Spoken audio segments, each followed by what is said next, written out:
Cham, and welcome to my channel. So for today's video, I'm gonna show you ano yung in-order ko for me to celebrate Jin's birthday. Sorry if like medyo maingay kasi may ginagawa dito sa kapitbahay namin. So bear with it na lang muna. Actually, dapat dadating tong order na to kahapon kaso sobrang daming nag-order sa shop na to. And feel ko kasi medyo late na ako nag-order. So medyo mas nasa bandang dulo na ako compared dun sa mga naunang mag-order. So instead of December 4, I got it ng December 5 ng morning. So kung papansinin mo, like, wala pa akong ligo right now, nag-mascara lang, konting lip tint, tas cheek tint, kasi like, gusto ko na talagang i-film to kahapon pa and gusto kong ma-share sa inyo saan ko siya binili so that you can also buy for like next birthdays or next important events ng BTS. So, let's start. Later ko na ipapakita sa inyo yung mga super cute na stuff. So, dito muna tayo sa mga food. I got this set at Moonchild Tea Shop sa Instagram. So, I actually saw this sa isang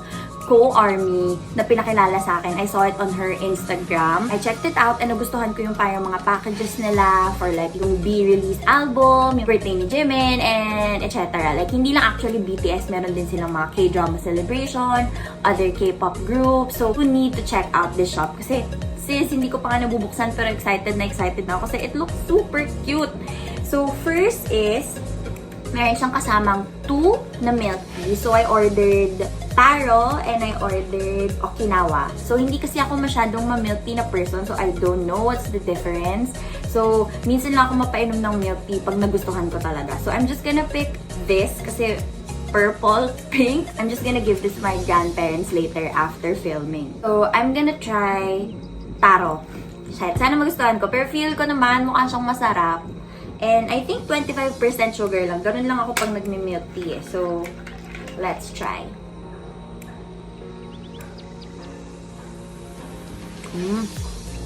Ma'am, siyang sarap.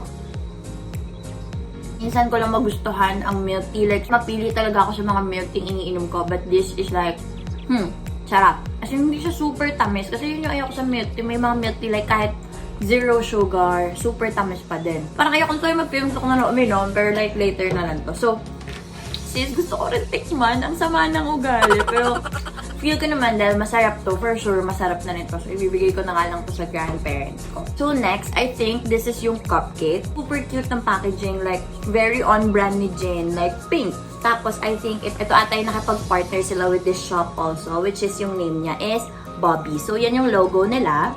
Like, parang may pug and then may cupcake sa taas. So, let's open this na.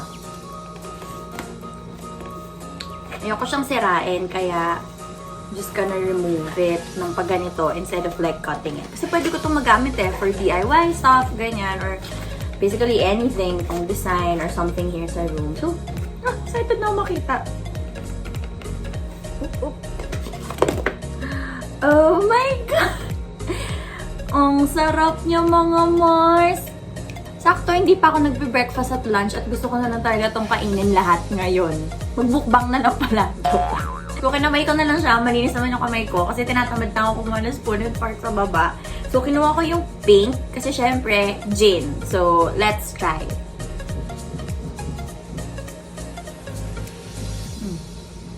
Oh my God, ang sarap. Parang siyang like similar taste sa parang cinnamon bun sa Starbucks. Pero ito, may nuts and strawberries. Like, sarap. Oh my God, I feel like I'm celebrating with Jin. Like, I don't know. Ang weird ba? Pero like, side comment lang. Like, grabe yung iyak ko kahapon nung nilabas niya yung song.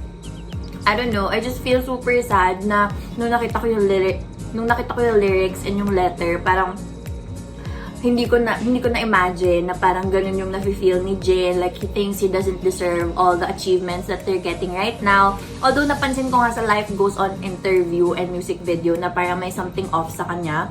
Pero like, shinug off ko na lang siya. Like, sobrang nasad lang ako na ganun yung nafe-feel niya. And kami nga nung mga co-armies ko, lalo na yung mga Jin bias na friend ko, like sabi namin, hindi namin alam paano namin sasabihin sa kanya na, Jin, you are loved and you deserve all the achievements that you're getting. I don't know. He's just so precious. Like, he has been an inspiration for me to love myself. Kasi I aspire to have his confidence talaga. He made me realize na wala namang masama maging confident in oneself. Kasi diba tayo here, parang sa Philippines, meron tayong notion na parang proud ka sa achievements mo or proud ka sa look mo, parang automatic mayabang ka. Pero actually, yung kanya hindi yabang. It's just being proud of yourself. And yun yung tinuro niya sa akin, which I'm slowly learning right now. Okay, so I'm done eating your isang piece and I super duper approve of this. Like, super sarap. Hindi ako fan ng super matatamis. And sakto lang yung tamis niya. Like, hindi siya OA. So, it's super approved for me. Lapit na tayo dito sa main stuff. Like, may isang box na lang. So, makikita nyo na yung mukha ni Jin dito. This is actually a cupcake. And I'm just living for the packaging. Siyempre, isipin ko BTS kasi like, you know, Borahe, Violet. So, okay, let's open this up. Okay, so finally, natanggal ko na siya sa box. So, guys, super cute. Look at Jin's face with the iconic. Oh, sobrang cute. Happy birthday, Jinhyung! Sobrang cute talaga niya. And, wait, tignan natin anong flavor nito. Ooh, it's actually red velvet. Oh my God.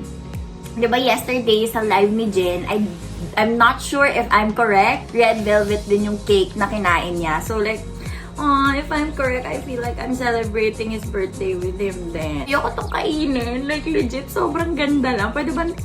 Wait. I'm gonna remove this kasi ayoko talaga siya kainin. And paper naman to, I think hindi ata to nakakain. So, I'm just gonna taste the cupcake.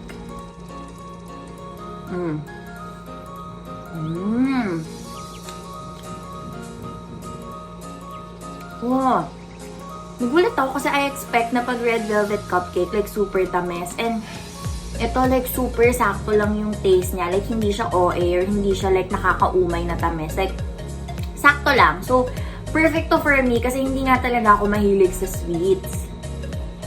So, for the last part, ito rin pinaka-inaantay ko. Kanina ko pag gusto buksan kasi may nakikita akong ilaw sa loob. So, ito na yung parang Jin birthday box. Yes! So, up close, ito siya. So, yung face ni Jin. Tapos, nakalagay, my love from the moon.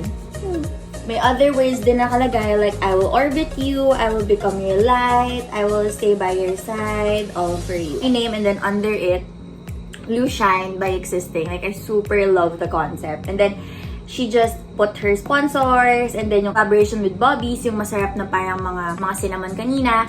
And then, I can't quite read pero nakalagay Amanda's. I think ito yung partner niya for the cupcake. And then, syempre, event by Moonchild Tea Shop kung saan ko to binili. We're excited to open this.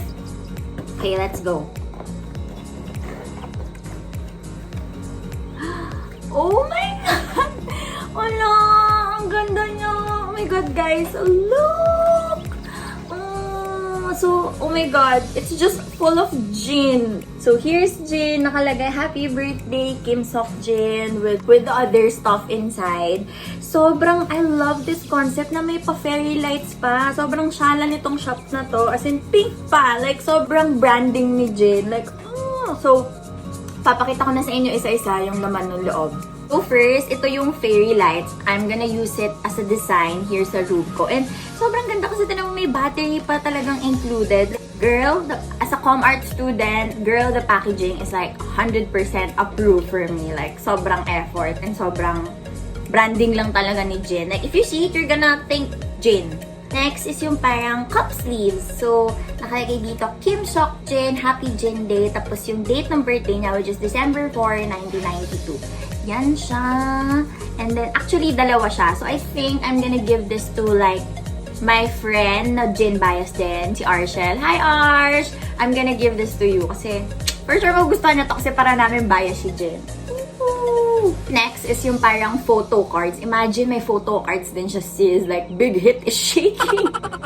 Like, sobrang cute ng photo cards ni Jin. So, ito siya up close. So, I love the parang the down hair, na medyo up yung hair. Like, yes! Both looks fine on him, to be honest. Kahit anong hairstyle.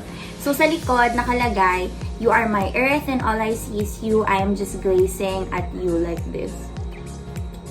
Dito sa isa, You gave me love and now became my reason. Tapos my love from the moon again. So meron ding username ng Moon Child T-Shop sa baba. I super love this. Like ilalagay ko siya dun sa photo card book ko later.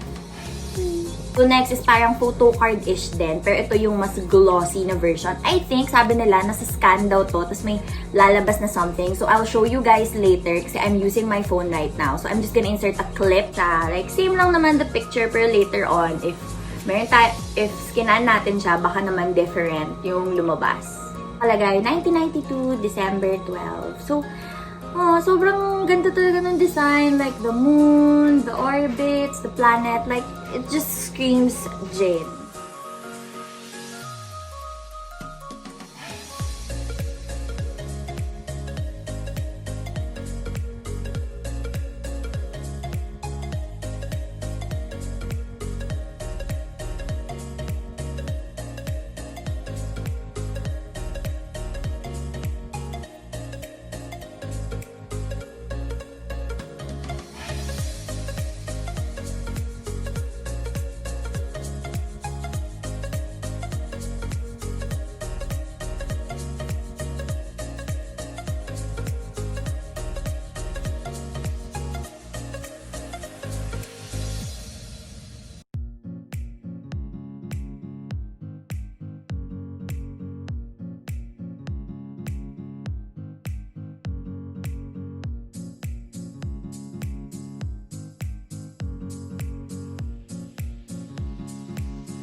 Next is like a bottle, like super timely since we're all on quarantine right now or in a pandemic. Nakalagay dito, stay safe. Tapos yung mukha ni Jin, like super cute, sis. Mas lalo akong na-excite mag-alcohol. Like, so excited to use this pag lumabas ako. Ito na yun, lalagyan ko ng alcohol when I go out. So, yes. I love this idea so much. Like, ang witty. Natutuwa lang ako. And first time ko kasi mag-order like sa mga ganitong shop na parang hindi mo alam ano yung laman ng box. Parang siyang like mystery box gin version. Next is stickers. I think ito yung partner nila nakalagay at Purple Paradise PH. So, one big sticker lang siya. So, ito yung mga designs dun sa parang concert nila sa Map of the Soul. Tapos si Jin ulit. And I am the one I should love. Epiphany. God here. And then yung parang mic ni Jin, iconic mic ni Jin na pink, duck face or lip kissing ano niya. Tapos yung super love natin na picture dun sa concert nung hawak niya yung Earth. Tapos Army Bomb, si RJ, Sok Jin, and then Moon. So isang sticker lang to, but you can actually DIY it. Pwede niyong gupitin to however you like. So super cute. I'm not gonna use this. Like as I've mentioned in my previous videos, gusto ko man gamitin yung mga stickers pero gusto ko lang talaga silang i-keep. Next is RJ. Oh my God! Sobrang cute nito. Alam niyo, nilabas nila yung parang promotion nila for this box. Nakalagay kasi face mask na RJ. Tapos hindi ko ma-imagine kung ano yung magiging itsura. Pero like, Mom, sobrang cute! Look, so I'm gonna wear it. I'm gonna test it out right now. Sobrang cute niya. Hi, RJ! I'm excited now lumabas with these two. Like, sobrang cute niya. It's like, be safe. The RJ way or the Jin way. Oh my God! It's the design, the quality, super nice. Like, mukha siyang matibay and hindi masakit yung string dito sa tenga when you put it. So, super duper love this. So, last sa box natin is actually a birthday hat. Na-realize ko, sana inuna ko to habang nag-unbox tayo. Suot ko na siya. But, let's assemble it. Shit, nakikita halatang di pa ako naliligo. Tinanggal ko yung headband ko. So, guys, ito siya. Like, yung birthday hat ni Jin. Like, sobrang cute ng design na nakapout si Jin. Like, this is actually the end of my unboxing. I'm gonna enjoy this food and celebrate Jin's belated birthday, my version. Thank you so much, Moonchild Tea Shop. This is my first time purchasing this kind of stuff.